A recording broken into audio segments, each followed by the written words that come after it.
कभी सोचा है, अगर एक दिन आप आईने में देखें और अपनी ही शक्ल को पहचान न पाए, न याद आए कि आप कौन हैं, कहां हैं और क्यों हैं, डरावना लगता है ना।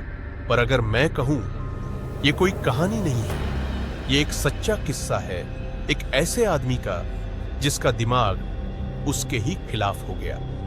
वेलकम टू सोशल शिक्षा, जहां हम आपको दिखाते हैं इंसानी दिमाग की सबसे रहस्यमयी और डार्क कहानियां।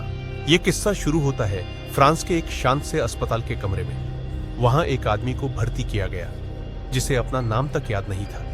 वो अपना अतीत, अपना परिवार सब भूल चुका था। डॉक्टर्स ने उसका ब्रेन स्कैन किया और हैरान रह गए। उस आदमी का आधा दिमाग सच में गायब था। हाँ, आपने सही सुना, उसका आधा दिमाग नहीं था। पर सबसे चौंकाने वाली बात, वो आराम से चल रहा था, बात कर रहा था और एकदम सामान्य जिंदगी जी रहा था। न कोई लकवा, न कोई मानसिक कमी। अब आप सोच रहे होंगे, ऐसा कैसे हो सकता है? तो फिर क्या मतलब कि आधा दिमाग तो बस नेटफ्लिक्स देखने और चाय पीने के लिए होता है? ये केस देखकर पूरी दुनिया के डॉक्टर्स हैरान रह गए। विज्ञान के हिसाब से अगर किसी इंसान का इतना बड़ा हिस्सा दिमाग का गायब हो तो वो कोमा में चला जाता या शायद जिंदा ही न रहता। लेकिन यह आदमी एक चलती फिरती पहेली बन गया था। उसके दिमाग के स्कैन ने एक डरावना सवाल खड़ा किया। क्या हम वाकई समझते हैं कि हमारा दिमाग कैसे काम करता है, या फिर हम सिर्फ अपने ही दिमाग के झांसे में जी रहे हैं? क्या दिमाग का कुछ हिस्सा बिल्कुल चुपचाप बंद हो सकता है और हमें पता भी न चले?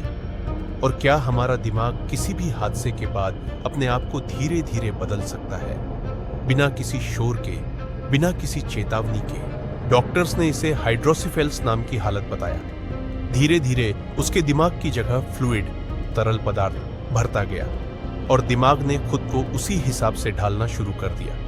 पर यह सिर्फ जिंदा रहने की बात नहीं थी, ये तो जैसे विकास, एवोल्यूशन की कहानी थी। सामने, हमारी आंखों के सामने वो आदमी अब एक जीवित चमत्कार बन चुका था। पर यह किस्सा हमें एक और चीज याद दिलाता है कि हमारा दिमाग हमसे ज्यादा होशियार है, और अगर वो चाहे तो हमें ही हमसे छिपा सकता है। डरावना है ना? तो अगली बार जब आप कुछ भूल जाए तो बस ये दुआ कीजिए कि वो आपकी खुद की पहचान ना हो। ये थी एक और हैरान कर देने वाली सच्ची कहानी सोशल शिक्षा से। अगर आपको भी लगता है कि इंसानी दिमाग सबसे रहस्यमयी चीज है, तो आप बिल्कुल सही हैं। कमेंट करके बताइए, अगर आप अपनी ही पहचान भूल जाए तो क्या करेंगे? और अगर अभी भी आपका दिमाग झटका खा रहा है तो सब्सक्राइब जरूर करिए, क्योंकि अगली कहानी और भी ज्यादा डिस्टर्बिंग हो सकती है। सोशल शिक्षा, जहां कहानियां सिर्फ कहानियां नहीं, एक चेतावनी होती है।